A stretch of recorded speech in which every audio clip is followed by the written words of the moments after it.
بسم اللہ الرحمن الرحیم۔ السلام علیکم۔ کماندار سمجھ گیا کہ ٹیلے پر کوئی لڑکی کھڑی ہے۔ اسی شام کمانداروں کو خبردار کیا گیا تھا کہ صلیبیوں نے جاسوسی اور تخریب کاری کے لیے لڑکیوں کو استعمال کرنا شروع کر دیا ہے۔ یہ لڑکیاں صحرائی خانہ بدوشوں کے بحروپ میں بھی ہو سکتی ہیں اور ایسی غریب لڑکیوں کی بھیس میں بھی جو فوجی کیمپوں میں کھانے کی بھیک مانگنے آتی ہیں، اور یہ لڑکیاں اپنے آپ کو مغویہ اور مظلوم ظاہر کر کے پناہ مانگ سکتی ہیں۔ کمانداروں کو بتایا گیا تھا کہ آج رات 7 لڑکیاں سلطان کی پناہ میں آئی ہیں، جنہیں بظاہر رحم کر کے مگر انہیں مشتبہ سمجھ کر کے پناہ میں لے لیا گیا ہے۔ اس کماندار نے یہ احکام سن کر اپنے ایک ساتھی سے کہا تھا، اللہ کرے ایسی کوئی لڑکی مجھ سے پناہ مانگے، اور وہ دونوں ہنس پڑے تھے۔ اب آدھی رات کے وقت جب سارا کیمپ سو رہا تھا، اسے ٹیلے پر ایک لڑکی کا ہیولہ نظر آ رہا تھا۔ پہلے تو وہ ڈرا کہ یہ جن یا چڑیل ہو سکتی ہے۔ اس نے نئے سنتری کو لڑکیوں کے خیمے پر کھڑا کر کے اسے بتایا تھا کہ اندر 7 لڑکیاں ہیں۔ اس نے پردہ اٹھا کر دیکھا تو دیے کی روشنی میں اسے 7 بستر نظر آئے تھے۔ ہر لڑکی نے منہ بھی کمبلوں میں ڈھانپ رکھا تھا۔ سردی زیادہ تھی۔ اس نے اندر جا کر یہ نہیں دیکھا کہ 7واں بستر خالی ہے اور اس پر کمبل اس طرح رکھے گئے ہیں جیسے ان کے نیچے لڑکی سوئی ہوئی ہو۔ اسے معلوم نہیں تھا کہ 7ویں لڑکی ٹیلے پر اس کے سامنے کھڑی ہے۔ وہ کچھ دیر سوچتا رہا کہ اسے آواز دے یا اس تک خود جائے، یا اگر وہ جن یا چڑیل ہے تو اس کے غائب ہونے کا انتظار کرے۔ تھوڑی دیر کے انتظار کے بعد بھی لڑکی غائب نہ ہوئی، بلکہ وہ 3 قدم آگے چلی اور پھر پیچھے کو چل پڑی اور پھر رک گئی۔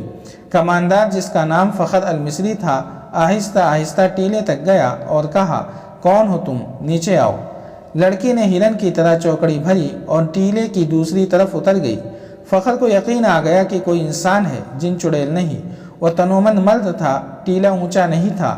وہ لمبے لمبے ڈگ بھرتا ٹیلے پر چڑھ گیا۔ ادھر بھی اندھیرا تھا۔ رات کی خاموشی میں اسے لڑکی کے قدموں کی آہٹ سنائی دی۔ وہ ٹیلے سے دوڑتا اترا اور لڑکی کے پیچھے گیا۔ لڑکی اور تیز دوڑ پڑی۔ فاصلہ بہت کم تھا، لیکن فخر مرد تھا، فوجی تھا، چیتے کی رفتار سے دوڑ رہا تھا۔ ٹیلے کے پیچھے اونچی نیچی زمین، خشک جھاڑیاں اور کہیں کہیں کوئی درخت تھا۔ بہت سا دوڑ کر فخر المصری نے محسوس کیا کہ اس کے آگے تو کوئی بھی نہیں۔ اس نے رک کر ادھر ادھر دیکھا۔ اسے اپنے پیچھے بائیں طرف لڑکی کے قدموں کی آہٹ سنائی دی۔ وہ تربیت یافتہ لڑکی تھی۔ جہاں اسے حسن و شباب کے استعمال کی تربیت دی گئی تھی، وہاں اسے فوجی ٹریننگ بھی دی گئی تھی اور خنجر زنی کے داؤ پیچ بھی سکھائے گئے تھے۔ وہ ایک درخت کی اوٹ میں چھپ گئی تھی۔ فخر آگے گیا تو وہ دوسری طرف دوڑ پڑی۔ یہ تعاقب آنکھ مچولی کی مانند تھا۔ فخر کو اندھیرا پریشان کر رہا تھا۔ موبی کے قدم خاموش ہو جاتے تو وہ رک جاتا، قدموں کی آواز سنائی دیتی تو وہ دوڑ پڑتا۔ غصے سے وہ باولا ہوا جا رہا تھا۔ اس نے یہ جان لیا تھا کہ یہ کوئی جوان لڑکی ہے۔ اگر بڑی عمر کی ہوتی تو اتنی تیز اور اتنا زیادہ نہ بھاگ سکتی۔ تعاقب میں فخر 2 میل فاصلہ طے کر گیا۔ موبی نے جھاڑیوں اور اونچی نیچی زمین سے بہت فائدہ اٹھایا۔ اس کے مرد ساتھیوں کا ڈیرا قریب آ گیا تھا۔ وہ دوڑتی ہوئی وہاں تک جا پہنچی۔ اس نے اپنے آدمیوں کو آوازیں دی۔ وہ گھبرا کر جاگے اور خیمے سے باہر آئے۔ ایک نے مشعل جلا لی۔ یہ ڈنڈے کے سرے پر لپٹے ہوئے کپڑے تھے۔ ان کی آگ کی روشنی بہت زیادہ تھی۔ فخر نے تلوار سونت لی اور ہانپتا کانپتا ان کے سامنے جا کھڑا ہوا۔ اس نے دیکھا کہ یہ 5 آدمی لباس سے سفری تاجر نظر آتے ہیں اور مسلمان لگتے ہیں۔ لڑکی ان میں سے ایک کی ٹانگوں کو دونوں بازوؤں میں مضبوطی سے پکڑے بیٹھی تھی۔ مشعل کے ناچتے شعلے میں اس کے چہرے پر گھبراہٹ اور خوف نظر آ رہا تھا۔ اس کی سانسیں بری طرح اکھڑی ہوئی تھیں۔ یہ لڑکی میرے حوالے کر دو، فخر المصری نے حکم کے لہجے میں کہا۔ یہ ایک نہیں، ایک آدمی نے التجا کے لہجے میں جواب دیا۔ ہم نے تو 7 لڑکیاں آپ کے سلطان کے حوالے کی ہیں، آپ اسے لے جا سکتے ہیں؟ نہیں۔ موبی نے اس کی ٹانگوں کو اور مضبوطی سے پکڑتے ہوئے روتے ہوئے اور خوفزدہ لہجے میں کہا، میں اس کے ساتھ نہیں جاؤں گی۔ یہ لوگ عیسائیوں سے زیادہ وحشی ہیں۔ ان کا سلطان انسان نہیں، درندہ ہے۔ اس نے میری ہڈیاں بھی توڑ دی ہیں۔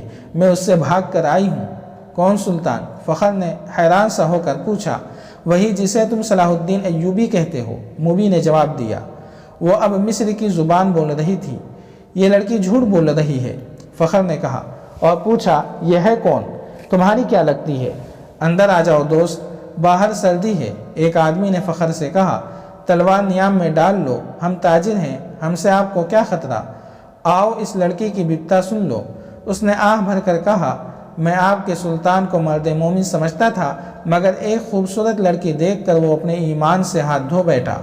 وہ باقی 6 لڑکیوں کا بھی یہی حشر کر رہا ہوگا۔ ان کا یہ حشر دوسرے سالاروں نے کیا ہے۔ موبی نے کہا، شام کو ان بیچاریوں کو اپنے خیمے میں لے گئے تھے اور انہیں بے سدھ کر کے خیمے میں ڈال دیا۔ وہ خیمے میں بے ہوش پڑی ہیں۔ فخر المصری تلوار نیام میں ڈال کر ان کے ساتھ خیمے میں چلا گیا۔ اندر جا کر بیٹھے تو آدمی نے آگ جلا کر قہوے کے لیے پانی رکھا اور اس میں جانے کیا کچھ ڈالتا رہا۔ دوسرے آدمی نے فخر سے پوچھا کہ اس کا رتبہ کیا ہے۔ اس نے بتایا کہ وہ کماندار اور عہدیدار ہے۔ انہوں نے اس کے ساتھ بہت سی باتیں کی جن سے انہوں نے اندازہ کر لیا کہ یہ شخص عام قسم کا سپاہی نہیں اور ذمہ دار افراد ہے، ذہین اور دلیر بھی ہے۔ ان لوگوں میں سے ایک نے، جو کہ رشتوفر تھا، فخر کو 7 لڑکیوں کی بالکل وہی کہانی سنائی جو انہوں نے صلاح الدین ایوبی کو سنائی تھی۔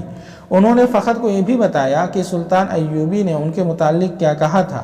ان لڑکیوں نے سلطان کو پیشکش بھی کی تھی کہ وہ اپنے گھروں کو تو واپس نہیں جا سکتی اور عیسائیوں کے پاس بھی نہیں جانا چاہتی، اس لیے وہ مسلمان ہونے کے لیے تیار ہیں، بشرطے کہ کوئی اچھے رتبے والے عسکری ان کے ساتھ شادی کر لیں۔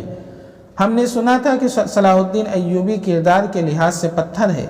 ہم ہر روز سفر پر رہنے والے تاجر ہیں، انہیں کہاں ساتھ لیے پھرتے۔ انہیں سلطان کے حوالے کر دیا گیا، مگر سلطان نے اس لڑکی کے ساتھ جو سلوک کیا وہ اس کی زبانی سن لو۔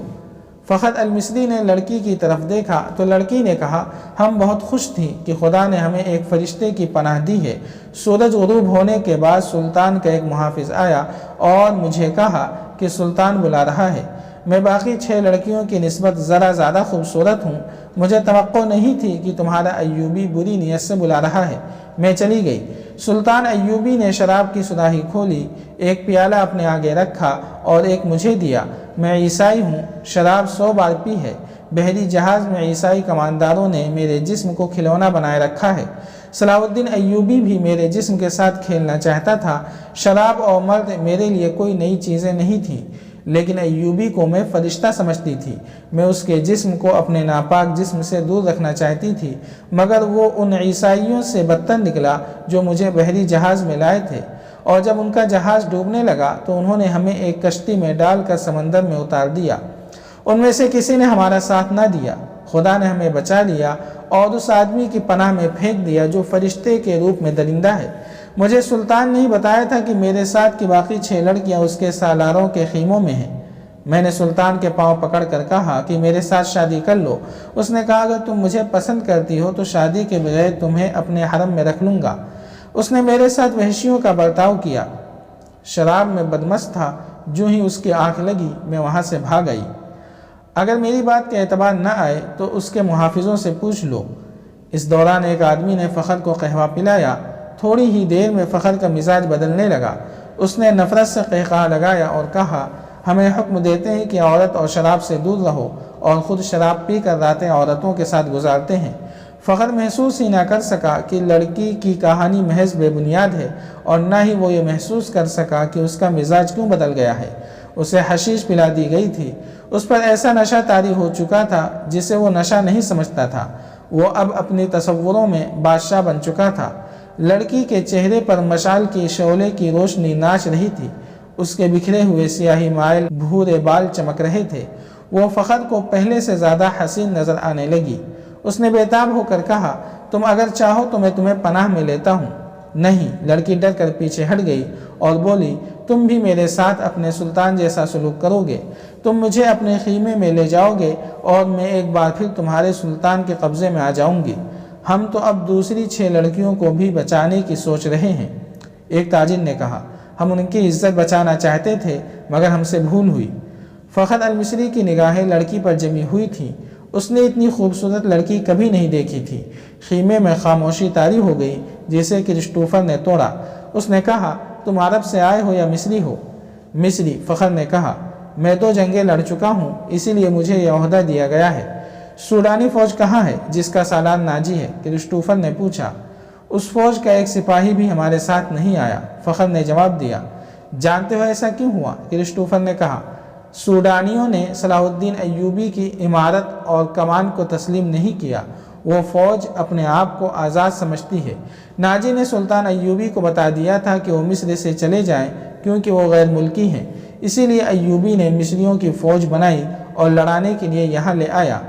اس نے تم لوگوں کو شرافت اور نیکی کا جھانسا دیا اور خود عیش کر رہا ہے۔